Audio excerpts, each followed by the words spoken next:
Not every victory can be seen from the outside.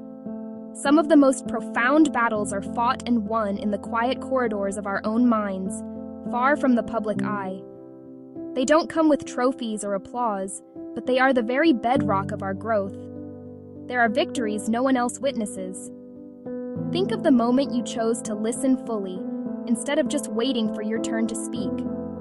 Or when you offered a genuine compliment to a colleague, pushing past the shadow of comparison. Consider the strength it takes to stay calm when your old self would have reacted instantly. This is the practice of pausing, of creating a space between a trigger and your response.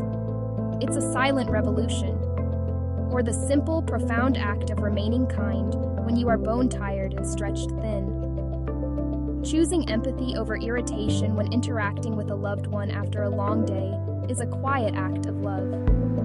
There is immense power in choosing not to revisit old pain, letting a past hurt finally rest instead of replaying it. And the discipline of deciding not to speak from a place of anger, holding your words until they can be shaped by wisdom instead of impulse. What about the victory of putting on your shoes for a walk when every part of you wanted to stay on the couch?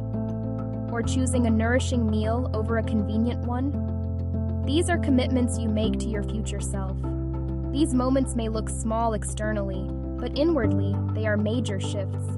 They are the quiet work of rewriting your own story, one thoughtful response at a time. Many life-changing victories happen quietly because they occur inside the way you think, feel, and respond to the world around you. They are private triumphs of character and will. These invisible victories deserve your respect. They are the evidence of your resilience and your commitment to becoming a better version of yourself.